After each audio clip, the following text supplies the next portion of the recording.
یہ مصر کا ایک قصبہ ہے جہاں سب ہی لوگ ایک شخص کی بابت بات کر رہے ہیں۔ اس شخص کا نام ہے پینب۔ وہ ایک مجرم ہے جس پر الزام ہے کہ اس نے فرعون کے ایک مقبرے کو لوٹا ہے، جہاں سے اس نے قیمتی ساز و سامان قبروں سے چرایا ہے۔ جج نے اس پر شرابی اور بدگماش ہونے کا الزام بھی عائد کیا ہے۔ قصبے کا ہر شخص ہی اس پر مختلف قسم کے الزامات لگا رہا ہے، لیکن اس سارے ہنگامے میں دلچسپ ترین چیز خود وہ عدالت تھی۔ ایسی عدالت اس وقت مصر کے ہر قصبے میں موجود تھی۔ ان عدالتوں کی شکل میں جو چیز انسانی تاریخ کا حصہ بن رہی تھی وہ خود انسانی تاریخ کا اہم موڑ ہے۔ یہ عدالتیں، یہ کورٹس کیوں وجود میں آ رہے تھے؟ ان کے پیچھے کیا آئیڈیا تھا؟ ان کے پیچھے ایک ہی خیال تھا جو اس دور کے انسان کو آیا: معاشرے میں تنظیم اور آرڈر۔ قصبوں اور شہروں میں شفافیت لانے کے لیے دستور لکھے جا رہے تھے۔ انسانی تہذیب کے لیے شاید یہ اچھی خبر تھی، لیکن پینب جیسے لوگوں کے لیے یہ قدم، انسانی تاریخ کا یہ موڑ شاید بہت ہی ہولناک تھا۔ مصریوں کے لیے سخت قواعد تھے۔ جرائم اور مجرموں کے خلاف یہ اولین سوسائٹیاں انتہائی شدید رویہ رکھ رہی تھی۔ آج ہم مصر کے اہراموں کے بارے میں تو جانتے ہیں، مگر کورٹس اور قواعد کی شکل میں جو پیش رفت ہو رہی تھی وہ تاریخ انسانی کے لیے شاید اہرام مصر سے بھی زیادہ اہم اور بڑی تھی۔ اور بات صرف مصر تک ہی محدود نہیں تھی، بلکہ پوری دنیا میں لوگ اب یہ سب کچھ کر رہے تھے۔ لوگ اب تیزی سے پڑھنا لکھنا سیکھ رہے تھے، تجارت پھیل رہی تھی، لوگوں کے لیے اچھا کھانا دستیاب تھا، مصالحے اور ہربز استعمال ہونے شروع ہو چکے تھے، وائن اور شراب تک ایجاد ہو چکی تھی۔ لوگوں کے حالات بہتر اور بہت بہتر ہوتے جا رہے تھے۔ کم سے کم بظاہر تو ایسا ہی لگتا تھا، لیکن شاید ایسا تھا نہیں۔ فن تحریر آئیڈیاز کے پھیلاؤ کی رفتار کو یقیناً بڑھا چکا تھا۔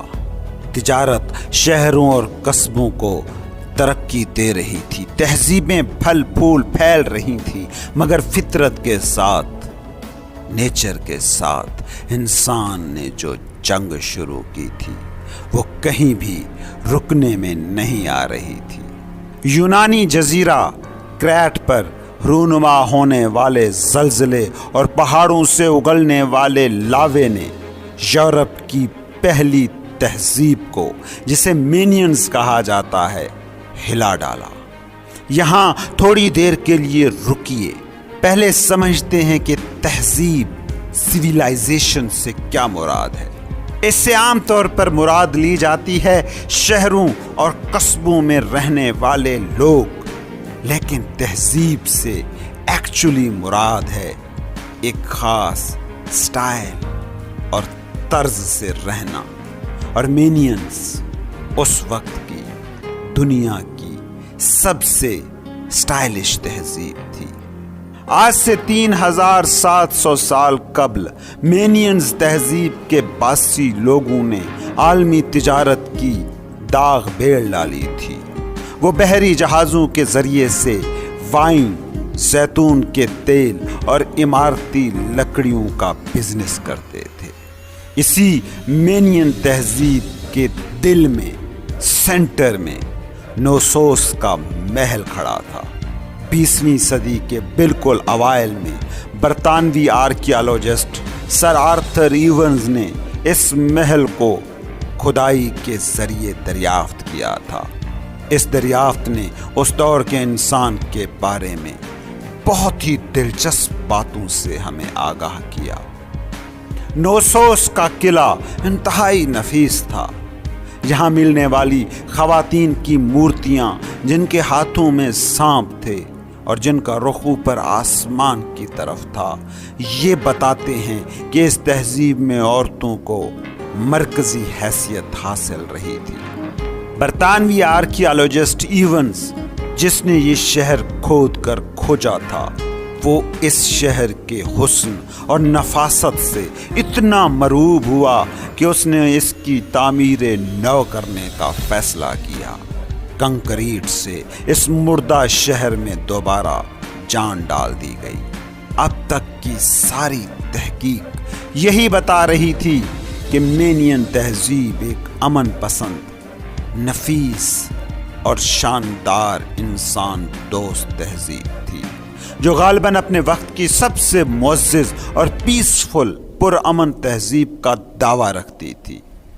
लेकिन फिर 1979 में इस तहजीब का वो कोना दरियाफ्त हुआ जो इसके स्याह गोशों का गुम्माज निकला। नोसोस के महल से चंद मील दूरी पर ही एक टेम्पल खोज निकाला गया। शुरू खुदाई में तो लगा कि यहाँ शायद शरीफ व नफ्स लोग इबादत किया करते थे, नेचर को खुश करने की कोशिशें किया करते थे, मगर जब खोद गहरी गई तो जो आसार मिले वो इंसान के इंतहाई स्याह राज थे। इंसान के घिनौने जराइम की कहानी वहाँ लिखी हुई मिली।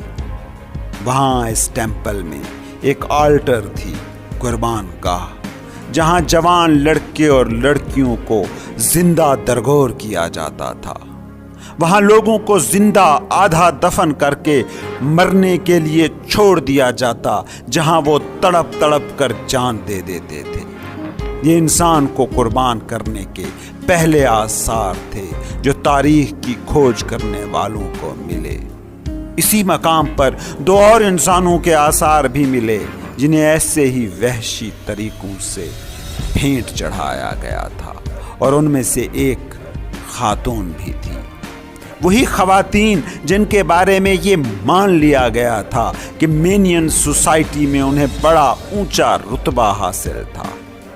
आसार यही बताते हैं कि मेनियन समाज तरक्की याफ्ता समाज था, मगर ये तरक्की याफ्ता समाज भी फितरत की नागहानी आफतों के डर के आसेब में जीता था, और इसी डर से निजात के लिए वो इंसानों को कुर्बान करते थे। उन्होंने फितरी दुनिया, नेचुरल वर्ल्ड को कंट्रोल करने के लिए जो मजहबी इबादतें वज़ा की थी, उसमें इंसानों की कुर्बानी बुनियाद का पत्थर थी। तकरीबन आज से 3700 साल कबल, जब नेचर को खुश रखने और देवी देवताओं को शांत रखने के लिए इंसानों की कुर्बानियां दी जा रही थी, नेचर का एक और अजीम सितम इंसानों पर हुआ। इंसानों को नेचर के सितम से बचाने का मसला उस वक्त भी इंसानों का बुनियादी मसला था, और शायद आज भी ऐसा ही है। मेनियन आज भी तारीख के पुरइसरार लोग माने जाते हैं। उन्होंने नागहानी आफतों से बचने के लिए अपने हम नस्लों की जितनी भी कुर्बानी दी, वो सब बेकार गईं, और ये तहजीब भी फितरत की ताकतों ने मिटा डाली।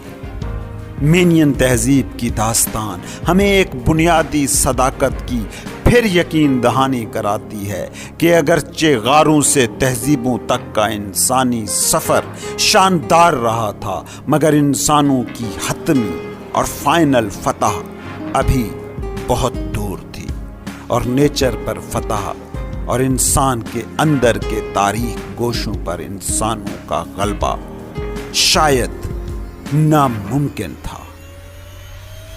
इंसान के इस सफ़र के अगले पड़ाव में क्या हुआ, ये जानने के लिए अगली एपिसोड का इंतज़ार करें, और चैनल को सब्सक्राइब करके बेल आइकन को ज़रूर प्रेस करें ताकि अगली अपलोडिंग्स की इत्तला आप तक पहुंचती रहे।